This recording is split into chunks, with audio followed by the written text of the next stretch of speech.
All right, welcome back to Mind the Snap, coming to you straight out of Essex, where the tea's hot, the NFL takes are higher. And Ryan's still pretending the Bills are going to win the Super Bowl this year. Listen, mate, this year is our year, right? But then again, it has been about our year for the last 6. Well, you're consistent, if nothing else. But today, this is a special one. We're going global, and I mean proper global. Yeah, we're not just talking UK fans. We're not talking Europe. We're heading all the way to Australia to talk to one of the NFL's International Fans of the Year. A man flying the flag for the Cincinnati Bengals Down Under. Adrian Wood, welcome to Mind the Snap. Awesome. Thanks, guys. I appreciate it. Thank you for having me on.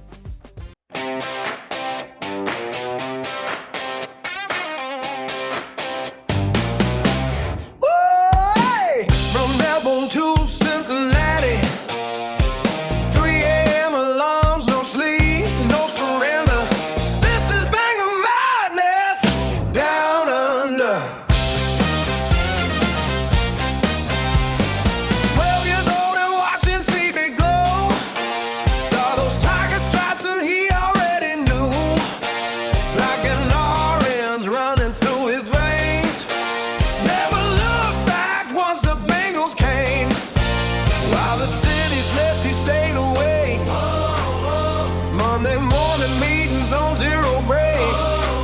Coffee in hand, eyes burning red. Still screaming hooday from the edge of the bed. Hear the tiger thunder. Living loud in black and orange scenes. Facebook chats and 4 a.m. calls. Bengal family standing tall. Stripes down under. Hear the tiger thunder from Australia to the jungle roar. Hooday Nation wanting more. No sleep Mondays, beers in the air. Bengals madness everywhere. Oh, mind the snap, turn it up louder. Adrian leads the jungle down under.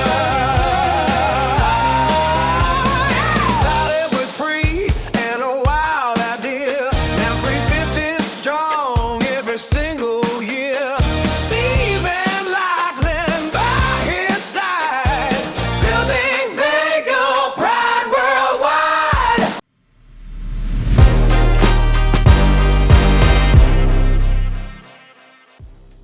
Right, Adrian, let's get right into it. This is the big one. How did you get into the NFL and why the Bengals? So my dad was actually a massive NFL fan in the 1980s when Marino was actually drafted by the Dolphins. So he kind of got me into the NFL through him.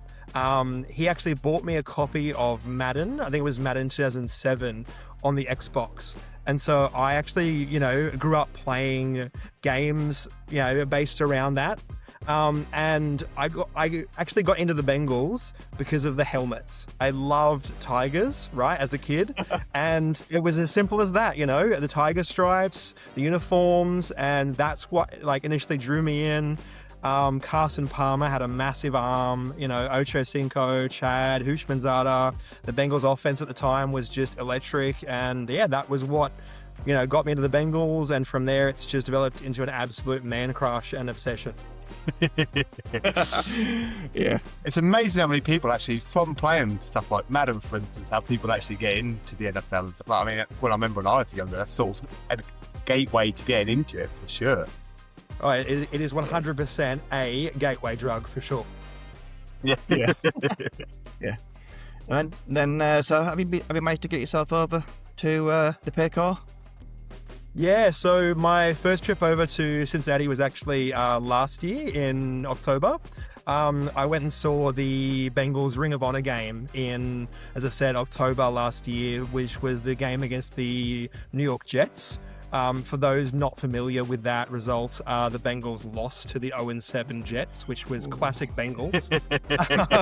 You lost by a point to the winless Jets, starting Justin Fields at quarterback, which was great. Thank you, Bengals. But yes, no, it was absolutely a dream come true for a guy who's, supported the Bengals for over 20 years from Australia. It was an absolute, just, a bucket list item ticked off. It was absolutely magical. Yeah, I do like the Paycor. It's I like that it's not one of the normal bowls, is it? So No, I like the yeah, it's an older stadium, but it's not flashy, but it's I think it's classy, like it's not over the top, it's not got your fancy techie, it's not SoFi with the giant, circular jumbotron, it's not got anything that'll stick out on, TikTok or anything, but it's just a real classy stadium, I think. Yeah. And did you get into any of the tailgating or any of the parties there? Oh yeah, 100%. Yes, I went to, there's a really big tailgate called Bengal Gym and Friends, which was awesome. I heard about it through some of my other friends who'd been to Cincinnati already.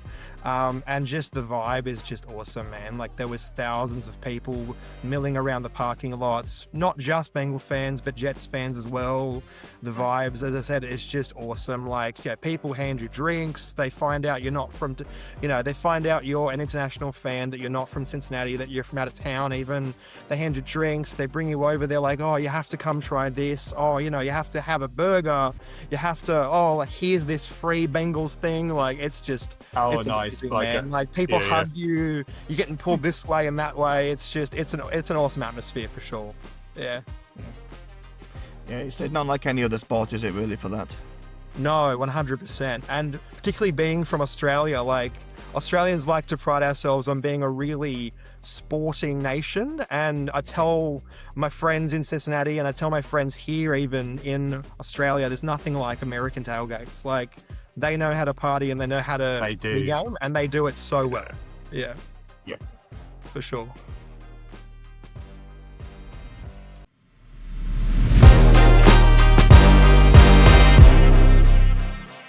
Like existing community or any kind of like groups or anything at that time, I suppose. I initially found another Bengals fan on Facebook. For the first time was in 2015. Now I started following the team in 2007, as I said. So for the first 8 years, I thought in a nation of more than 20 million people, I was alone in supporting the Bengals. Now, for anyone who's ever supported a sports team, I'm sure you know the feeling of like, the Bengals were not great, and to be alone in that is heartbreaking, of course, yes. No, it was actually the NFL Fans Down Under page. I think it was made by the NFL. Put out like just a poll, I suppose. It was, what team do you support? And there was 3 responses on the Bengals. There was myself, another guy called Lachlan, and another guy called Steve. So I messaged Lachlan and Steve and we're like, hey, it's awesome to find other Bengal fans. Should we create a group, like a space for fans to, join up in Australia? So in 2015, we made Bengals Fans Down Under. And so we made a Facebook group. Now it's grown to almost 400 members. We have an Instagram, we have TikTok, X, Twitter, X. So we kind of started the Bengals space in Australia, which is awesome. And I guess that kind of led to me being named International Fan of the Year, which is awesome. From there we've kind of grown to having meetups in bars and pubs in Australia. We have a fantasy league now among our group. We have off-season chats and meets up. Actually, we've got one coming up in 2 weeks in Sydney as well. We've got one in Adelaide for fans there too, which is awesome. Obviously, being a fan in Australia, the 1 p.m. kickoffs in Cincinnati are actually at 3 a.m. in the morning here in Australia, which makes it tough to follow the NFL sometimes. So often we don't quite get a chance to meet up to watch those games, understandably. So having that space on Facebook to chat and to communicate, we often have Zoom watch parties together, or I make a game thread as like the admin every week, which is awesome that, people wake up at 3 a.m. They jump up on Facebook and we chat together. So it's just awesome to have that space as fans to communicate. Yeah, we thought we had it bad with the primetime games. No. 1 a.m. It's 1 a.m. A couple of hours extra. That does count. Oh, here we love, right, primetime games, because primetime games are like 10 a.m. Oh, they're brilliant, man. It's the 1 p.m. kickoff games that are like 3 a.m. our time. So, we have people in like Western Australia that just stay up the whole night and then go straight to work on a Monday morning. I'm like, how do you do that, guys? Like, I'll often work on a Monday morning on like 3 hours sleep just to watch the games. It's mental. But, right? We do it for sport, don't we? We do it for the love. We do. So, yeah. But no, definitely being a fan is definitely tough. It's not for the, for the weak of spirit, but I do enjoy it. I love it. That's it. For the Bengals, I'll do it. I love it.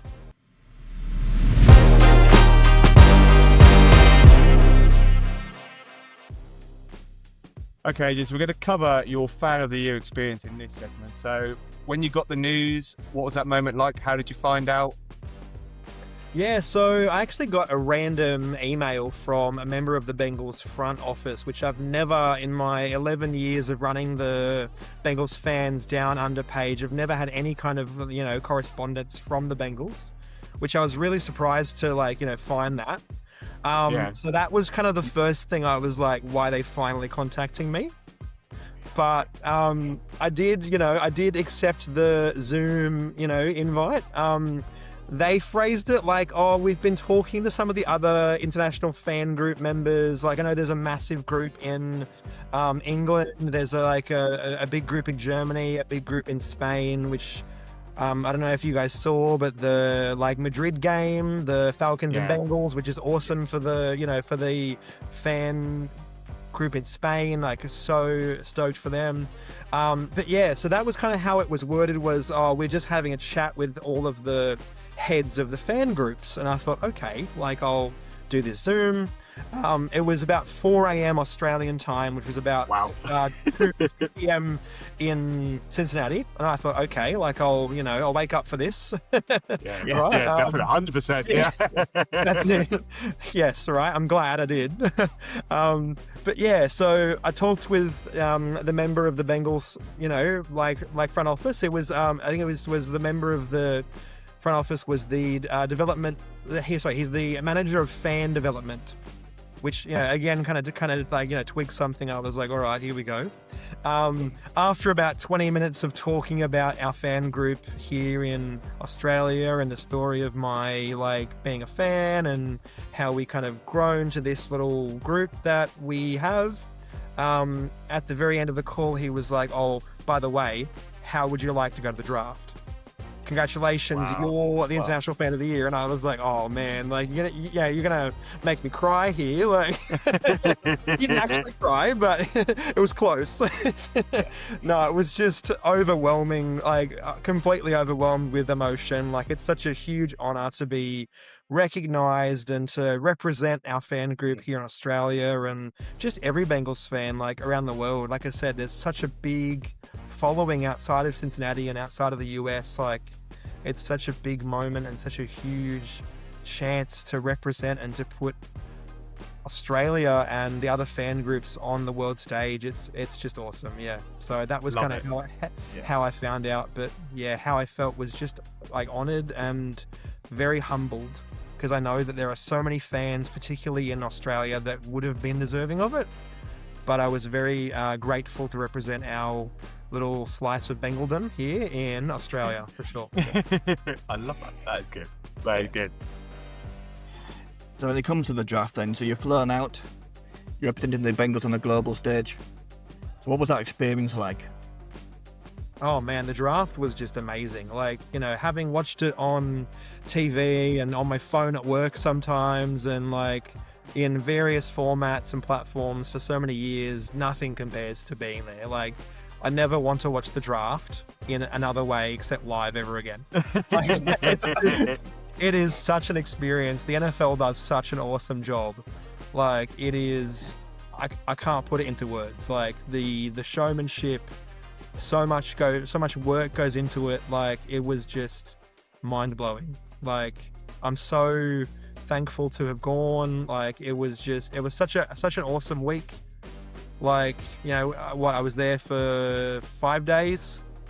And just, it's just like the sights, the sounds, being able to be there and see the draft picks up on stage, being able to meet the commissioner, being able to ask him questions, being able to see former NFL players, being able to meet people like that. It was just, as I said, like, it was absolutely a dream come true.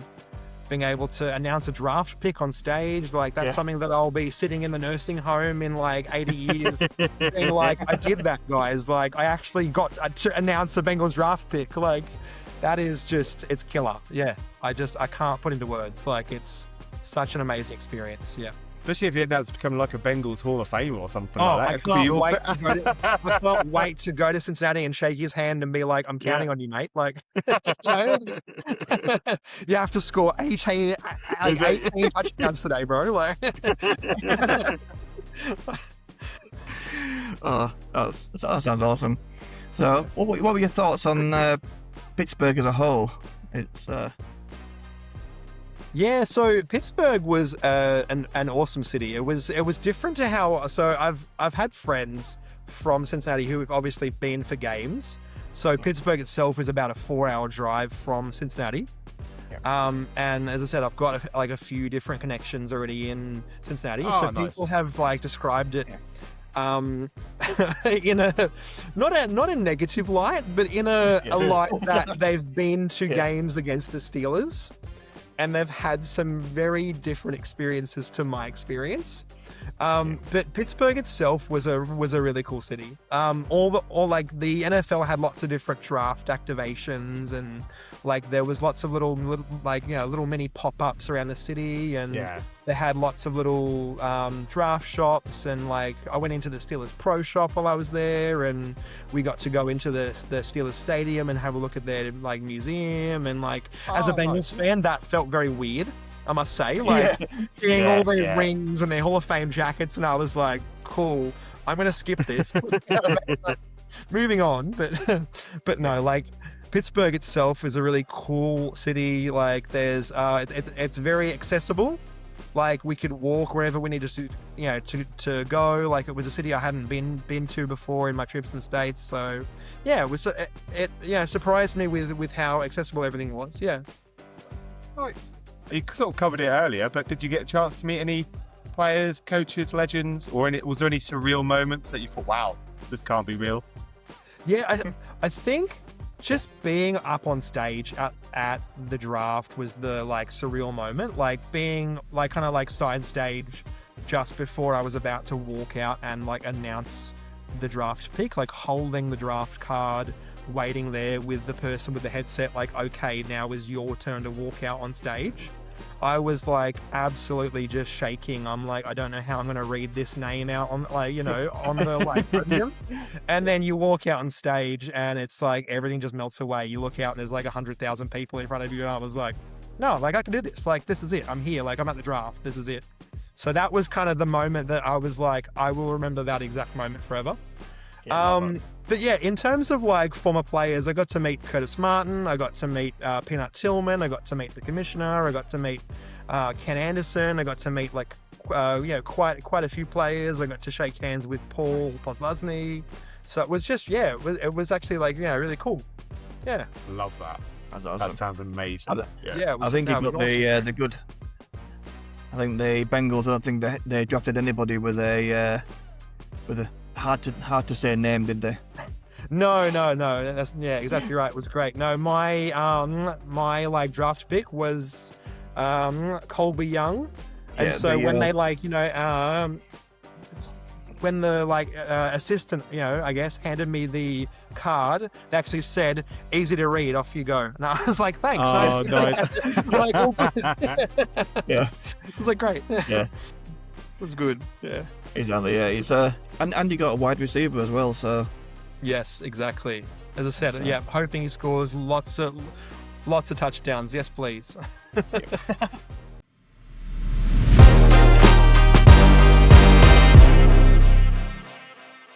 Welcome back, Adrian. So for this section, we are going to give you some quick fire questions. No thinking, just answers. Perfect. Start off. Favorite Bengals player ever? Chad Ochocinco. Best game you've watched live or stayed up for? Ooh. The one where the Bengals beat the Chiefs in the AFC Championship game to go to the Super Bowl. I like that one. Yeah. The worst game you've watched live or stayed up for? The Bengals losing to the Rams in the Super Bowl.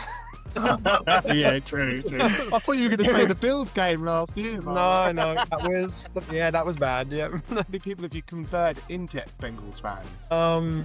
Well, I mean, I'd probably say about maybe off the top of my head, probably 30 or 40. Nice. Yeah. Just a rough number. Yeah. Yeah. The biggest NFL pet peeve? People in Australia thinking that NFL is soft because they wear pads. Good Yes. shout. Yeah. Yeah. A 250-pound man running a 4.4 seconds at you. Yes. Yeah. Yeah. How are bulls? Yeah. That's it. Yeah. Exactly. Another one is, what Australian snack would you introduce to a tailgate? Tim Tams. Tim Tams. Yeah. Oh, Tim Tams. nice. Nice. In Melbourne? No. They were good ones. I'm not thinking there. There was no cheating. There was no. Straight into them. Yeah. Yeah.